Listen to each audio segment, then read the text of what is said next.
रामनगरमध्ये सोहन नावाचा एक मासेमार राहत होता.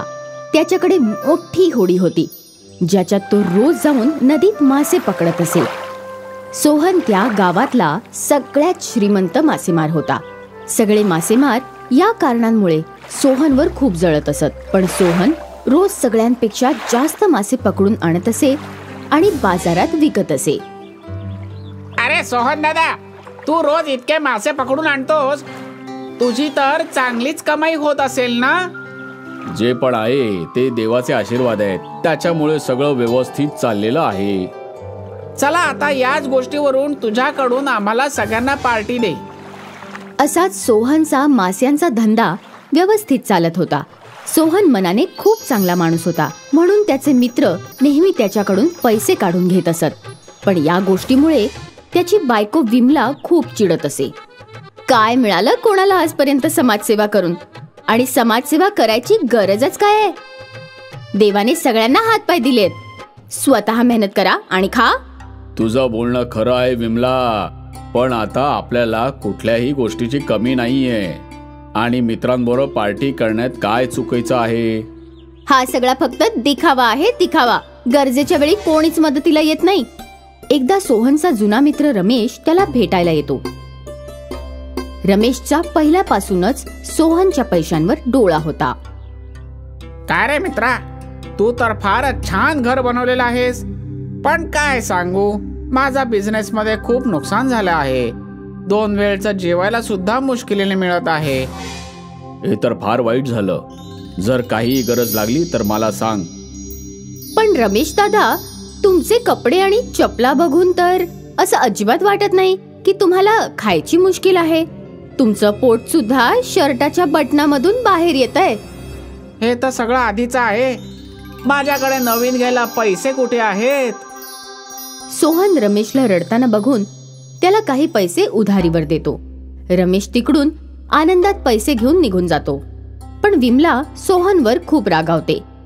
सोहनला नेहमी वाटायचं की विमला त्याला चांगली कामं करण्यापासून थांबवते, पण असं नव्हतं. आज तर खूप मासे मिळालेले आहेत, चांगली कमाई होईल. हे सगळं घेऊन मार्केटमध्ये विकून टाकतो. सोहनचे मासे लगेच विकले जातात. हे बघून सोहनला खूप आनंद होतो. लवकरच आपलं सामान घेऊन तो घरी निघून जातो. काय झालं, आज खूप लवकर घरी आलात? जास्त मासे नाही मिळाले का? काय सांगू विमला, आज तर खूप चांगली विक्री झाली. सगळेच मासे लगेच विकले गेले. थोड्या वेळाने सोहनच्या घराबाहेर लोकांची गर्दी जमा होते आणि ते सगळे सोहन मुर्दाबाद ओरडत असतात. सोहन आणि विमलाला कळत नाही हे काय चालू आहे ते. हे लोक असं का ओरडत आहेत? माहित नाही, चल बाहेर जाऊन बघूया. सोहन आणि विमला बाहेर जातात. तिकडे लोक फार चिडलेली असतात. काय झालं तुम्हाला? तुम्ही सगळे इतक्या रागाने का ओरडत आहात? तुझे मासे खाऊन इकडे आलेल्या सगळ्या लोकांचे घरचे आजारी पडले आणि काही लोक तर हॉस्पिटलमध्ये आहेत.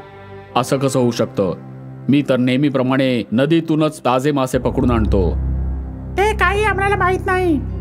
तुला या सगळ्यांचे पैसे द्यावे लागतील आणि सगळ्यांच्या आजारपणाचा खर्च सुद्धा द्यावा लागेल आणि अजून थोडी भरपाई पण द्यावी लागेल.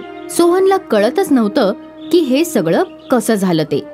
पण सोहन एक चांगल्या मनाचा माणूस होता, म्हणून तो सगळ्यांचे पैसे परत देऊन टाकतो. आजारी लोकांना बघायला हॉस्पिटलमध्ये सुद्धा जातो. आता आपल्याकडे जास्त पैसे राहिले नाहीयेत. सगळे पैसे मासे खाऊन आजारी पडलेल्या लोकांना द्यावे लागले. आता फक्त हे घर आणि माझी होडी राहिलेली आहे. होडी जर विकली तर कमवायचं कसं? आपल्याला हे घर विकावं लागेल. ठीक आहे, मी तर माझं आयुष्य तुझ्या बरोबर होडीत सुद्धा घालवीन. सोहन आपलं घर विकून टाकतो. सोहन आणि विमला आपल्या होडीत जाऊन राहू लागतात. सोहन रोजच्या प्रमाणे मासे पकडून बाजारात विकायला घेऊन जातो. मासे घ्या, मासे घ्या, ताजे ताजे मासे घ्या. सगळा दिवस निघून जातो, पण सोहनचा एक सुद्धा मासा विकला जात नाही. सोहनला खूप वाईट वाटतं. अरे सोहन, तुझा अजून एकही मासा विकला गेलेला नाहीये. काय सांगू, सकाळपासून प्रयत्न करतोय पण कोणी मासे घेत नाहीये. सगळी लोक तुझ्या माशांना घाबरलेले आहेत. सगळ्यांना आपला जीव प्रिय आहे. कोणालाही आपल्या बायका पोरांना आजारी थोडी पाडायचं आहे. पण त्यात माझी काही चूक नव्हती आणि मी ती चूक सुधारली सुद्धा आहे. पण आम्ही लोकांना तुझ्यावर विश्वास ठेवायचा तरी कसा? एकदा दगा मिळालेल्या माणसाला पुन्हा दगा खायची इच्छा नसते. सोहन आपल्या मित्राचं असं बोलणं ऐकून नाराज होऊन जातो आणि परत विमलाकडे होडीत निघून जातो. काय झालं? आज यायला खूप उशीर झाला. चांगली कमाई झाली असं वाटतं. असं काही झालेलं नाहीये. आज एक सुद्धा मासा विकला गेलेला नाही. कोणालाही आपल्याकडनं मासे घ्यायचेच नाहीये. मग तुम्ही तुमच्या रमेशकडे मदत का नाही मागत? तुम्ही सुद्धा तर त्याला गरजेच्या वेळेला मदत केली होतीत ना? आता सगळं बदललेलं आहे. जोवर माझ्याकडे पैसे होते लोक माझ्याकडे मदत मागायला यायचे, पण आता सगळे माझ्या या परिस्थितीची मजा उडवत आहेत. आपण उद्या परत मासे पकडून नदीच्या त्या बाजूला गावात विकायला घेऊन जाऊया. तिकडे आपल्याला कोणीही ओळखत नाही. ठीक आहे, तू म्हणतेस तर उद्या आपण त्या गावात पण जाऊन बघूया. दुसऱ्या दिवशी जेव्हा सोहन आणि विमला मासे पकडायला आपली होडी नदीत उतरवत असतात तेव्हा बाकीचे मासेमार त्यांना विरोध करायला लागतात. तो नदीच्या पाण्यामध्ये आपली होडी नाही उतरवू शकत. असं का बोलतात मदन दादा? एकदा तू आमच्या सगळ्यांचा जीव धोक्यात घातलेला आहेस, पण आता आम्ही असं नाही करू देणार. ठीक आहे, आम्ही आमची होडी घेऊन या गावातून निघूनच जातो. विमला आणि सोहम आपली होडी घेऊन नदीत निघून जातात आणि बराच वेळ पाण्यात पुढे जात राहतात. त्यांना आजूबाजूला एकही गाव दिसत नाही. तेव्हा विमलाला पाण्यात सोन्यासारखा चमकणारा एक मासा दिसतो. विमला लगेच जाळं टाकून त्या सोनेरी माशाला पकडते. हा तर काहीतरी जादूचा मासा वाटत आहे. याचा रंग तर बघा, सोन्यासारखा चमकतोय. जर सोनेरी माशाला बाजारात विकलं तर चांगलेच पैसे मिळतील. आपल्याला माशाला सांभाळून ठेवलं पाहिजे आणि आपण या माशाची शेती करूया आणि त्याच्या सोनेरी अंड्यांना बाजारात विकूया. तू ती म्हण तर ऐकली असेलच ना, सोन्याचं अंड देणाऱ्या कोंबडीला कापायचं नसतं. बरोबर बोललात तुम्ही. विमला आणि सोहन या गावात पोहोचतात आणि तिकडे आपली होडी विकून थोडीशी जमीन घेऊन तलाव बनवतात आणि सोनेरी माशांची शेती सुरू करतात. काही दिवसातच सोनेरी मासा सोन्याची अंडी देतो. आपण ही सोन्याची अंडी विकून खूप सारे पैसे कमवूयात. हळूहळू सोन्याची अंडी विकून विमला आणि सोहन पुन्हा श्रीमंत बनतात आणि परत आपल्या गावाला निघून जातात. सोहनकडे पैसे बघून गावातली लोक परत सोहनकडे पैसे मागायला येतात. अरे, मित्रांच्या बोलण्याचं वाईट नसतं वाटून घ्यायचं. तू तर माझा खास मित्र आहेस. खोट्या मैत्रीचं नाटक आता बंद करा. आम्हाला जेव्हा गरज होती तेव्हा तुम्ही आम्हाला टोमणे मारून आमची खिल्ली उडवलीत. निघून जा इथून. सोहन माणसांना ओळखायला लागला होता आणि धोकेबाज मित्रांपासून लांबच राहायचा. सोनेरी माशाच्या मदतीने त्याचं आयुष्य छान जात होतं. भोलू नावाचा एक मुलगा कोकिलापुरम नावाच्या गावामध्ये रात्रीच्या वेळेस नदीच्या किनारी फिरायला गेला होता. तेव्हा त्याला तिथे तटवर एक पडलेली बेशुद्ध जलपरी दिसली. हे देवा, काय बला आहे जलपरी. भोलू पळत पळत त्या जलपरीची मदत करायला पोचला. भोलूने त्या जलपरीच्या तोंडावर थोडंसं पाणी शिंपडलं आणि जलपरी होश मध्ये आली. उठ ना, तू ठीक तर आहे ना?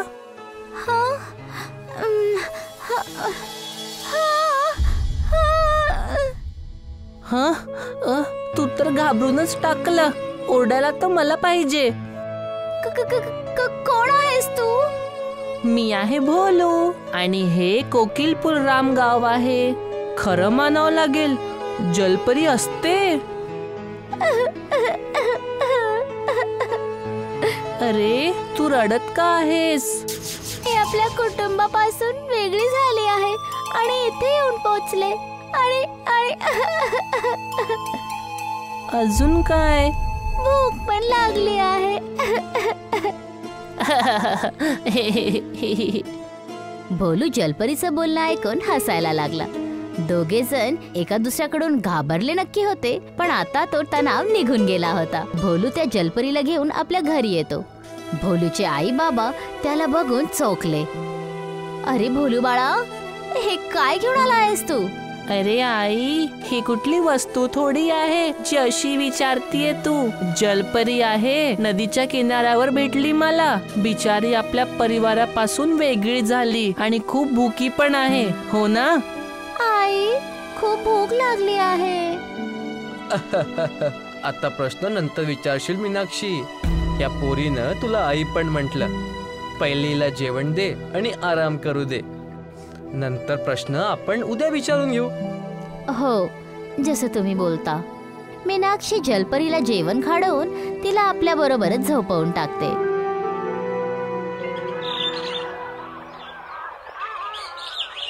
दुसऱ्या दिवशी भोलू आणि जलपरी झोपलेले आहेत आणि मीनाक्षी दिनेश कडून बोलत होती. आता आपण काय करायचं?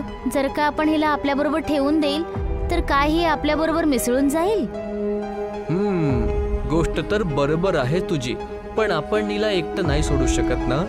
हो, किती गोड मुलगी आहे, येतानाच आपल्या बरोबर मिसळून गेली. जर हिला लोकांसोबत घुळणं मिळणं शिकवायचं आहे तर आपल्याला हिला शाळेत पाठवावं लागेल. हो, पण ही नक्की सगळ्यांबरोबर घुळून मिळून जाईल. पण लोकांचं काय करायचं? ही मुलगी तर एवढी किमती आहे की कोण ना कोण हिला नक्कीच दुःख पोचवायचा प्रयत्न करेल. लोकांची वाचवणं आपलं काम आहे. आता ही आपल्या घरी आली आहे तर हिची जबाबदारी आपली आहे. आपण हिला शिकवू. जर काय माझ्या इथं राहण्यामुळे तुम्हा लोकांना त्रास होत आहे तर माझं इथून निघून गेलेलंच बरं असेल. नाही बाळा, आता तू आमच्या सोबतच राहणार आणि भोलू सोबत शाळेत जाणार. विद्यालय? हो बाळा, जिथे सगळे पोरं विद्या ग्रहण करतात. ते सगळं ठीक आहे. तू मला हे सांग बाळा की तुझं नाव काय आहे? माझं नाव नाही, आम्हा जलपर्यांचं तर नावच नसतं. तुम्हीच लोक मला एक नाव का नाही देत? अच्छा, ठीक आहे बाळा. आजपासून तुझं नाव परी आहे, जसं गोष्टांमध्ये असतं. परी खूप चांगलं नाव आहे. धन्यवाद आई. जलपरी खूप जास्त आनंदात आली आणि बघताच बघता 1 महिना निघून गेला होता आणि जलपरीची चर्चा पूर्ण गावामध्ये व्हायला लागली. आता जलपरी भोलू बरोबर शाळेला जायला लागली होती. जसंच अभ्यास संपला, भोलू जलपरीकडे जाऊन बोलला, अरे यार, हे शिक्षण वगैरे तर खूप कठीण आहे. आता मला लवकर घरी जायचं आहे. पण मला तर अभ्यास खूप चांगली वाटते. तुला का नाही आवडत? यामध्ये चांगलं वाटण्यासारखं काय आहे? फक्त गरज आहे म्हणून वाचावं लागतं. पण मला नवीन गोष्टींबद्दल शिकायचं खूप आवडतं भोलू. चल जाऊया, आज जाऊया आपण. हो, चल जाऊया.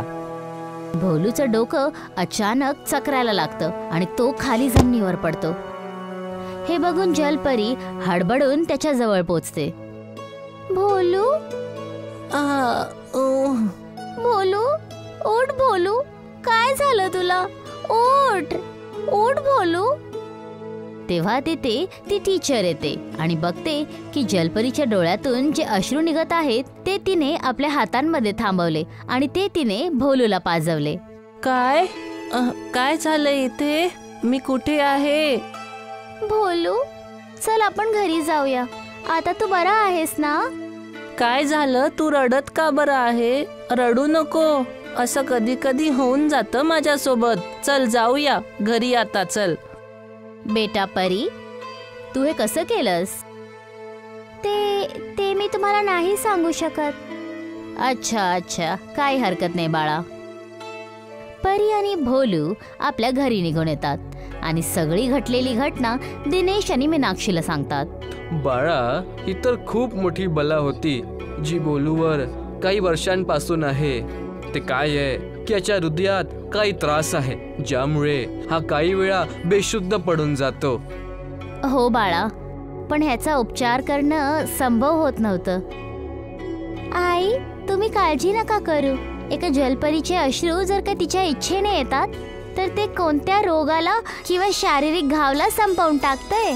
आता भोलूच्या हृदयाचा त्रास एकदमच बरा झाला आहे. काय? खरंच? हो आई, एकदम खरं. जलपरीचं बोलणं ऐकून दिनेश आणि मीनाक्षीच्या डोळ्यातून अश्रू आले. पण जलपरीने जो चमत्कार दाखवला होता त्याने त्यांच्यावर एक वाईट नजर पडली. ती टीचर विद्यालयामध्ये बसून स्वतःला बोलत होती, परी, तूच माझा दुःख हरवशील.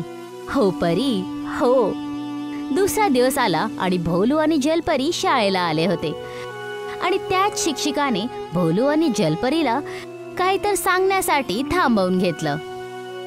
काय झालं टीचर? काय आम्हा दोघांकडून काही चूक झाली आहे? नाही बाळा, एका परीकडून कधी भूल होऊ शकते जर काय. तू तर जेव्हापासून या गावामध्ये आली आहेस पूर्ण गाव आनंदात आहे. तर काय गोष्ट आहे टीचरजी? हो थांबा, सांगते. मी तुम्हा दोघांपासून खूप खुश आहे. तुम्ही दोघे जण आपल्या अभ्यासावर खूप लक्ष देत आहात. आणि परीने जो त्या दिवस चमत्कार दाखवला तो तर मी आतापर्यंत आपल्या डोक्यातून काढू नाही शकले. बस ह्याच गोष्टीपासून खुश होऊन मी तुम्हा दोघांसाठी मिठाई घेऊन आले. हे घ्या. अरे वा, लाडू. घे परी, तू पण खा. तुमचा धन्यवाद.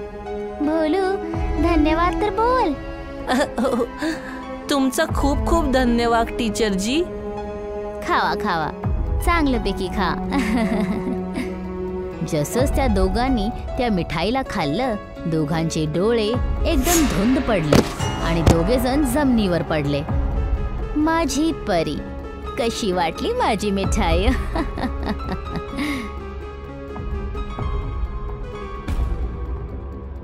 शिक्षिका त्या दोघांना आपल्या घरी घेऊन आली आणि त्या दोघांना बांधलं. जसंच ते दोघे जण शुद्धीवर आले, भोलू रडायला लागला. हे काय होत आहे? हे तुम्ही चांगलं नाही केलं टीचर बाई. तुम्ही असं केल्याने लोक दुसऱ्या टीचर्सना पण एका शकच्या नजरेनं पाहायला लागतील. मला माहिती आहे तुम्ही त्या दिवस माझ्या अश्रूंचा चमत्कार बघितला आणि आता तुम्हाला ते पाहिजे आहेत. तू तर खूप हुशार आहेस परी, पण मी पण काय करू, माझी पण एक मजबुरी आहे. कसली मजबुरी? जर का तुम्हाला काही त्रास आहे तर मी तसंच ठीक करून देईल. त्यासाठी तुम्हाला हे सगळं करण्याची काय गरज होती? जर का तुझ्याकडे खूप सगळे पैसे असले असते तर मी तुझे बोलणं ऐकले असते. पण मला जे हवं आहे ते तुझे अश्रू आहेत, ज्यांना मी विकणार आहे औषधांच्या नावाने. आणि मग मला परत शिक्षकाचं काम नाही करावं लागेल. माफ करा, पण जेव्हा ते अश्रू माझ्या इच्छेने येतात तेव्हाच ते काम करतात. अच्छा, तर तू नाही रडणार? कधीच नाही. तर मी जर काय या भोलूला त्रास देईल तेव्हा पण तू नाही रडणार? तेव्हा तर तू रडशील ना? हा? नाही, असं नका करू. भोलूला काहीच नका करू. शिक्षिका ताबडतोब भोलूकडे जायला लागते आणि तेव्हा जलपरीच्या डोळ्यांमध्ये अश्रू यायला लागतात. नको, भोलूला सोडून द्या आणि माझे अश्रू घेऊन घ्या. एक थेंब पण नाही वेस्ट गेला पाहिजे या अश्रूंचा. शिक्षिका ताबडतोब एका ग्लासच्या बरणीमध्ये परीचे अश्रूंना बंद करते. बस, एवढे अश्रू पुरे आहेत. ह्याचा एक थेंब कोणत्याही रोगीच्या घावला ताबडतोब ठीक करून जाईल. आता आम्हाला सोडून द्या. मी कुणाला ही गोष्ट कधीच नाही सांगणार. आई, बाबा, मला तसंही या गावामध्ये नाही राहायचंय. तुम्ही लोक जाऊ शकता. ती शिक्षिका तिथून त्या दोघांची दोरी न काढताच निघून गेली. आता आपण काय करायचं? यांनी तर दोरी उघडलीच नाही. आता आपण इथे भुकेच राहून जाऊ. तेव्हा परीच्या डोळ्यातून एक थेंब खाली पडतो आणि ती दोरी जळून राख होते. आणि जसंच ती भोलूची रस्सी काढायला लागते ते दोघे जण तिथून सरळ घरी पोचतात. घरी येतानाच दोघे जण सगळं काही आपल्या आई वडिलांना सांगतात. हे तर त्यांनी चांगलं नाही केलं. हो बरोबर, खूप वाईट केलं त्या शिक्षिकाने. आपल्याला तिची शिकायत पंचायत मध्ये करावी लागेल. नाही आई, तुम्ही काळजी नका करू. आई आहे, काळजी कसं ना करू. नाही आई, माझ्या बोलण्याचा हा अर्थ होता की तिला काही दिवसानंतर दंड आपोआपच भेटून जाईल. अच्छा, ते कसं बाळा? सांगते बाबा. खरं तर आम्ही जलपऱ्या आपल्या डोळ्यांच्या रसायनांना बदलू शकतो. म्हणजे जे अश्रू त्या अध्यापिकाने चोरी केलेले आहेत ते खरोखरचे अश्रू नव्हते. ते एक रसायन आहे जे मी तयार केलेलं आहे आपल्या डोळ्यांमध्ये. त्याने त्यांच्या शरीरामध्ये फक्त जळण होईल आणि जोपर्यंत मी त्याला ठीक नाही करत तोपर्यंत तो त्रास कधीच ठीक नाही होणार. तर तिनं जर ह्या अश्रूंना परखायचा प्रयत्न पण केला तर त्यांना दंड स्वतः मिळून जाणार. हो बाबा, एकदम बरोबर. पण ही तर खूप चिंतेची गोष्ट आहे. जर काय माझ्या परीला काही झालं असतं तर मी होतो ना आई हिला वाचवायला. अच्छा, तर तिथे रडत कोण होतं? चौघांच्या चेहऱ्यावर एवढ्या स्ट्रेसच्या नंतर पण शेवटी हसू आलं. बघताच बघता दुसरी सकाळ पण झाली आणि सकाळ सकाळ कोणीतरी घराचा दरवाजा जोर जोरात बडवत होता. मला वाचवा. दिनेशने दरवाजा उघडला. एवढं वाईट काम केल्यानंतर तुम्हाला कोण वाचवणार? माझ्या दोन्ही मुलांना खतऱ्यामध्ये टाकून आता तुम्ही इथे येऊन मदत मागत आहात. मला माफ करा. मला आता ही जळ सहन होत नाही. ह्याला कमी करा. मला अजिबात श्वास घ्यायला येत नाहीये आता. हे सगळं पहिले विचार करायचा होता. आता काही नाही होऊ शकत. वाईट कर्मांचं वाईटच फळ असतं. मी आता आपल्या चुकीला चांगल्यापैकी समजून गेली आहे. माझं डोकं फिरलं होतं. बस फक्त एकदा मला माफ करा. बाबा, मी या शिक्षिकाकडून काहीच महिन्यामध्ये खूप सगळ्या गोष्टी शिकलेल्या आहेत. ते त्यांचं काम होतं बाळा. तरी पण बाबा, तुम्हीच म्हणता ना दया धर्म आहे, म्हणून मी ह्यांना सोडून देते. पण ह्यानंतर ह्या कधी पण असल्या प्रकारचं काम नाही करणार आणि करेल तर ही जळण परत सुरू होईल. आता खूप मोठी वाटू लागली आहेस तू बाळा. ठीक आहे, जी तुझी इच्छा. परी त्या शिक्षिकाला ठीक करते. भले पण जलपर्यंत तुला माफ केलं असेल, पण आज नंतर तू ह्या गावात बिलकुल पण नाही दिसणार. कारण तुम्ही तुमच्या पदाचा अपमान केला आहे आणि आमच्या पोरांना संकटात टाकलं आहे. हो, जसं तुम्ही बोलाल. यानंतर ती शिक्षिका कधी गावामध्ये नाही दिसली आणि या घटनेच्या नंतर परीने विद्यालयामध्ये परत अभ्यास सुरू केला.